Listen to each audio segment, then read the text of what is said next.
Boa noite, Larinha. Seja bem-vinda. Tiago Carnino. Boa noite, Maurício. Sejam bem-vindos. Obrigada. Então, a riqueza é um obstáculo à nossa salvação? Aí o Kardec fala o seguinte, se a riqueza houvesse de construir obstáculo absoluto à salvação dos que a possuem, conforme se poderia inferir de certas palavras de Jesus, interpretadas segundo a letra e não segundo o Espírito, Deus que a concede teria posto nas mãos de alguns um instrumento de perdição, sem apelação nenhuma, que deve repugna à razão. Então, se a riqueza fosse contrária, se fosse um empecilho para nós chegarmos a Deus, então Deus teria dado para aquelas pessoas ricas um instrumento de perdição. E não é assim. Então, Kardec mostra que não é isso. E ele continua ainda, no item 7, e fala assim, sem dúvida, olha a explicação de Kardec, sem dúvida, pelos arrastamentos que dá a causa, pelas tentações que gera e pela fascinação que exerce, a riqueza constitui uma prova muito arriscada, mais perigosa do que da miséria. É o supremo excitante do orgulho, do egoísmo, da vida sensual. É o laço mais forte que prende o homem à terra e desvia dos céus pensamentos. Aí, então, agora, ele declara para nós, o Kardec, ele não é obstáculo à salvação, mas ele é uma provação difícil. É uma provação mais complicada. Por que ela é mais complicada? Porque pela riqueza, a riqueza excita o orgulho. A riqueza provoca o egoísmo, causa até a questão da sensualidade. Então, a riqueza, uma pessoa que tem muito dinheiro, ele automaticamente já começa a se sentir mais que os outros. É intuitivo isso. Mas todo mundo é assim? Não. Se a pessoa já tem um caráter já mais ilibado, né? É claro que não vai ter muito o perigo menor, né? Porque ele já consegue.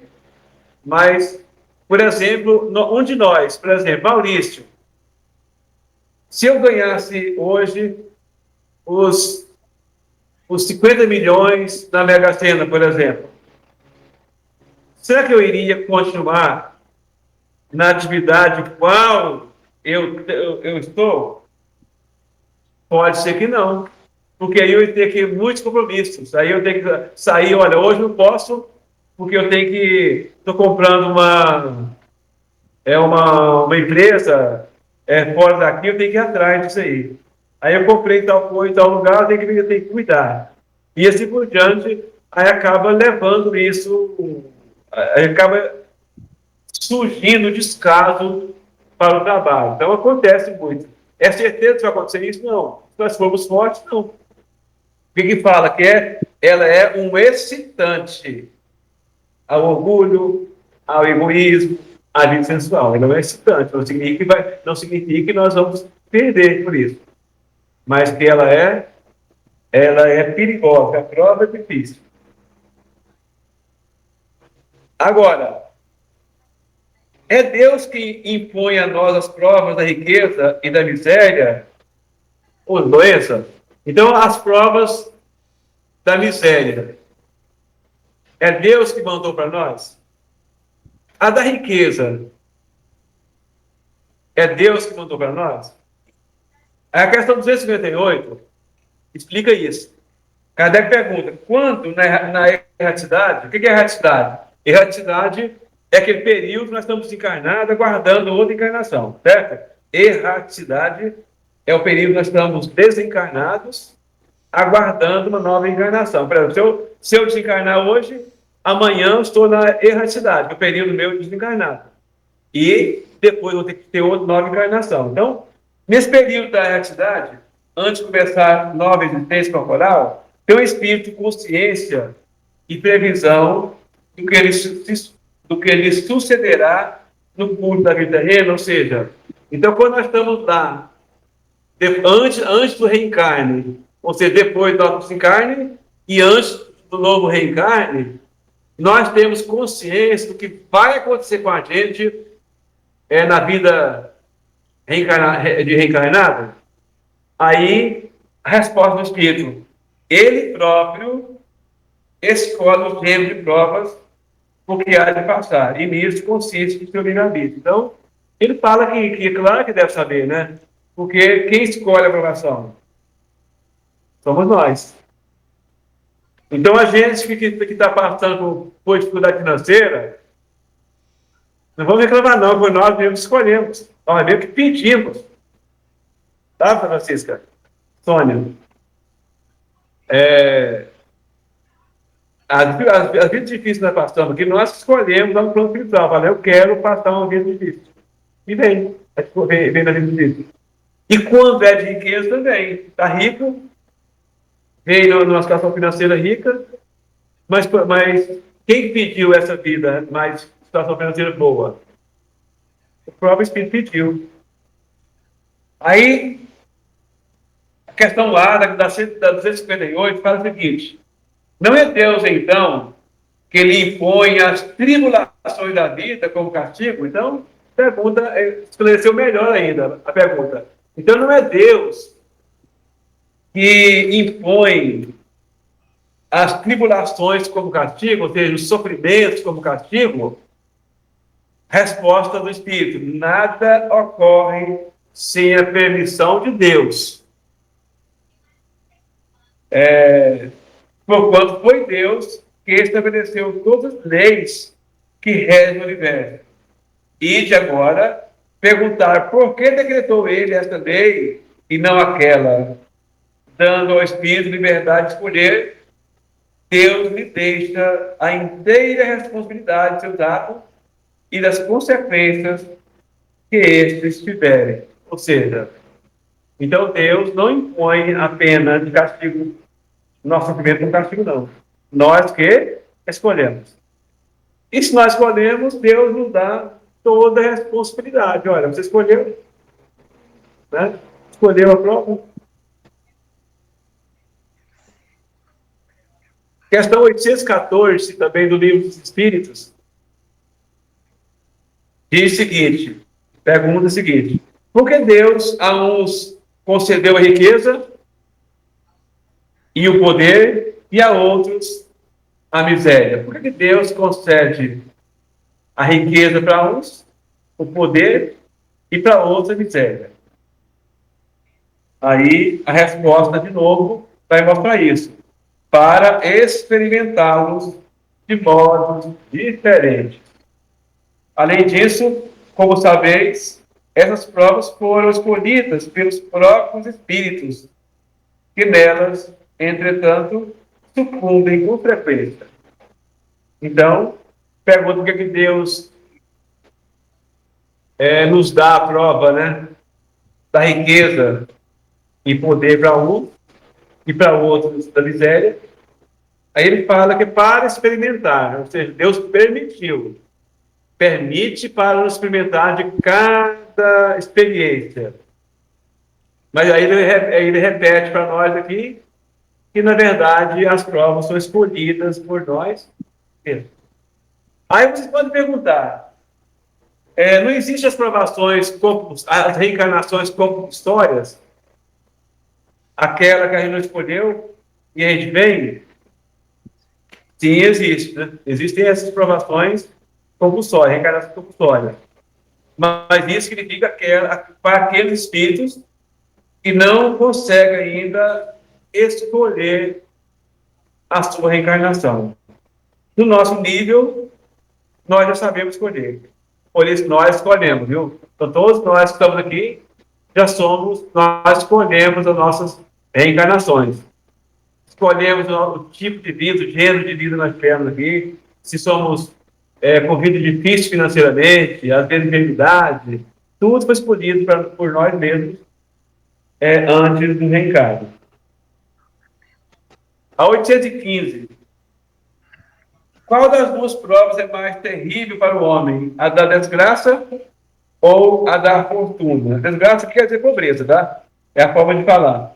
Então, ou seja, qual que é a mais difícil? A prova da pobreza, da miséria ou a da riqueza? Resposta para o seguinte: tanto uma quanto a outra. A miséria provoca queixa contra a providência e a riqueza incita a todos os excessos. Aqui, ele fala que as duas são difíceis, né? Mas só que anteriormente, em outra passagem, ele já falou para nós que a prova da riqueza é mais perigosa.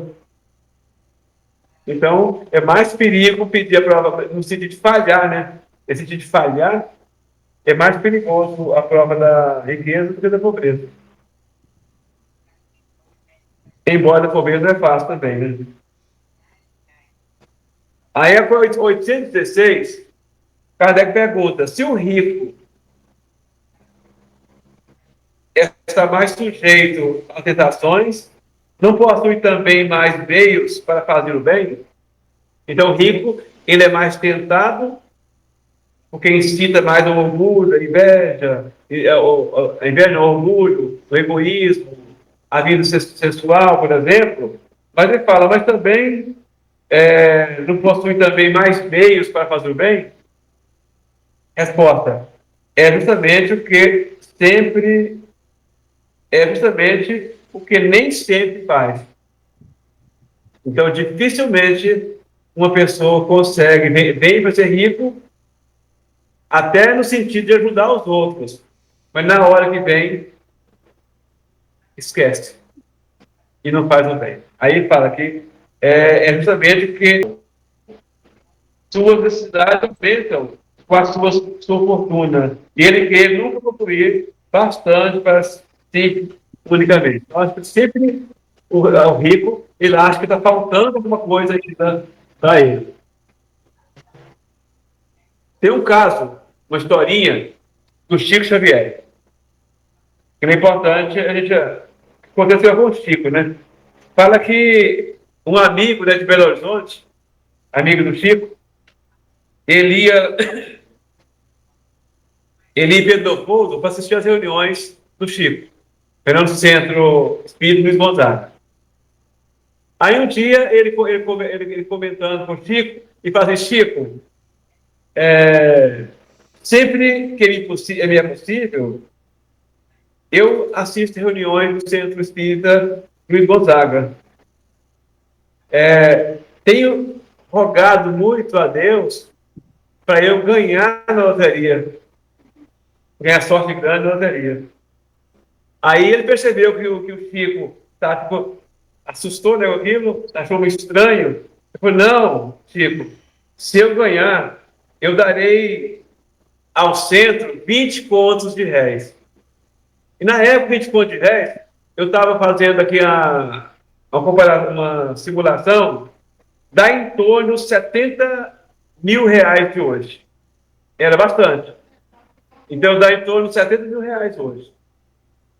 Aí, beleza, né? Os dias correram, passaram o tempo, e não é que o homem ganhou mesmo? Ele ganhou 200 mil. 200 mil. Ele ia dar apenas, ele ia dar 20 contos, né? Eu ganhei 200 mil. Aí, quando ele ganhou, ele desapareceu. Sumiu. Nunca mais apareceu no centro.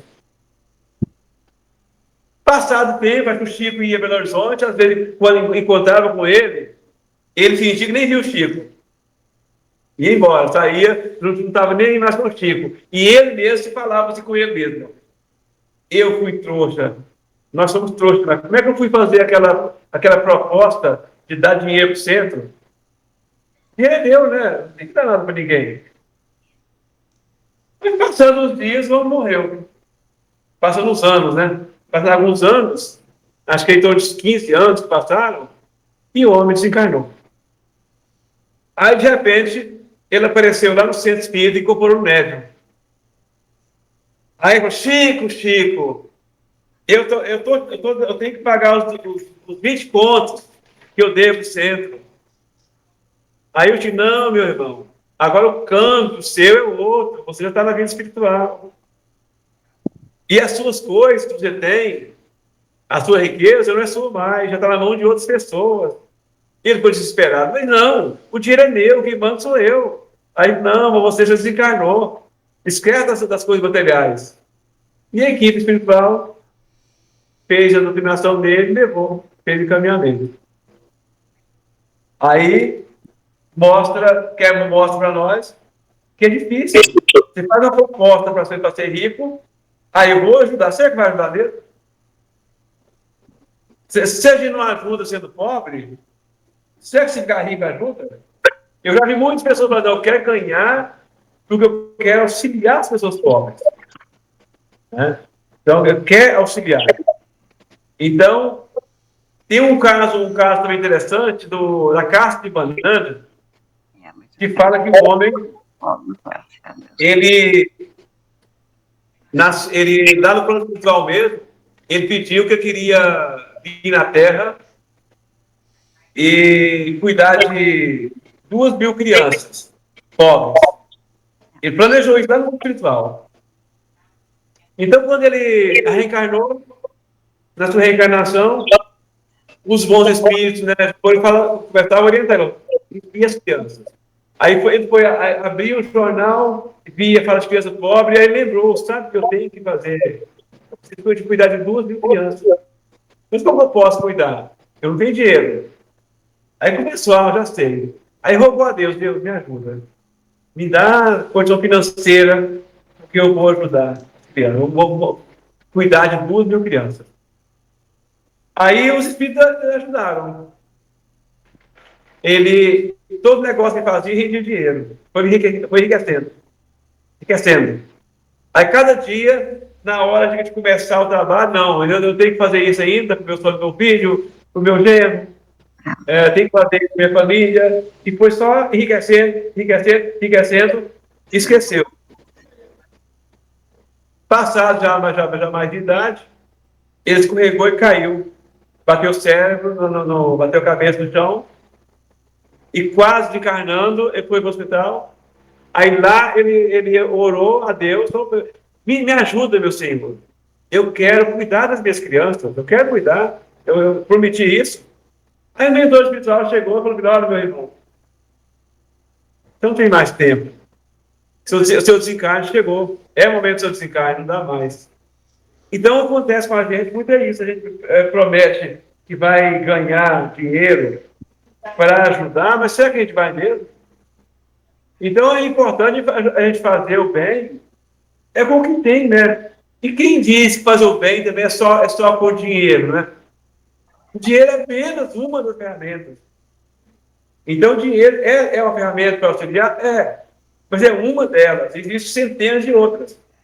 Né? Porque uma conversa amiga, o perdão, a indulgência, o não julgamento do próximo, o auxílio, o amparo dos outros. Então, faz uma visita a alguém que está doente para alegrar aquela pessoa, contar uma historinha alegre, uma pessoa que está triste. Tudo isso é caridade. E o dinheiro também pode ser, mas não é o único, né? É uma parte. Aí, resumindo, né? O dinheiro é importante. É claro que o dinheiro é importante. E o dinheiro é mau? É claro que o dinheiro não é mau. O problema é nós deixarmos o dinheiro nos comandar. O que acontece? Quando uma pessoa tem dinheiro, muito dinheiro, tem uma facilidade de deixar a ganância crescer, né? E deixar o dinheiro comandar a pessoa. Em vez da gente comandar o dinheiro, a gente deixa o dinheiro comandar, e a gente acaba sendo escravo do dinheiro. Que é o ruim. Mas o dinheiro por si só não é bom, não é importante. Ele é só bom, o ruim não é. Alguém fala, de fato, a Joana de Anjos fala assim, de fato, o dinheiro possui pesada responsabilidade para o seu possuidor. Então, pesada responsabilidade. Não compra a felicidade. e muitas vezes torna-se responsável por incontáveis desditas. Apesar disso, a sua ausência quase sempre se transforma em fator de desequilíbrio e miséria, porque se atormentam multidões em desvario. O dinheiro em si não tem culpa. O dinheiro não tem culpa. Não é bom nem mal. A aplicação que se lhe dá torna-o agente de progresso social, desenvolvimento técnico, conforto físico e, às vezes, moral, ou causa de inomináveis desgraças. Então, o dinheiro também vai depender do nosso uso, né? Nós fizemos dele, podemos usar ele para o bem e podemos usar para o mal. Por isso, quando Kardec, lá no começo, fala que a prova da riqueza ela é mais perigosa, mais difícil do que a da miséria. Agora, pergunta qualquer um de nós, se que gostaria de ter uma vida melhor financeiramente agora aqui na Terra, a gente fala que sim. Mas quando nós estávamos lá no mundo espiritual, planejando a nossa encarnação, nós não pensamos assim, não. Lá, pensando, eu quero ter uma vida mais difícil. Eu não quero ser rico. Nós viemos para não ser rico. A gente escolheu uma vida de mais difícil porque sabia que a riqueza é mais complicada e mais perigosa, né? Ou seja, fala que o dinheiro, aquela fala, né, que o dinheiro constitui pesada responsabilidade. É isso, nosso tempo já são 20h30, vai encerrando por aqui, e agradecendo a todos, né, que estão com a gente, que Jesus ilumine nossos corações, abençoe os nossos passos, e que possamos tirar boas reflexões sobre a questão do dinheiro, da riqueza e da pobreza. E se nós temos pouco dinheiro, vamos agradecer a Deus por isso, que pelo menos nós não pegamos um instrumento difícil para nos perder. Que Deus abençoe a todos, muita paz e muita luz nos nossos corações. E agora eu passo a palavra para o nosso irmão Odilon fazer o encerramento e a prece final. É igual do passo.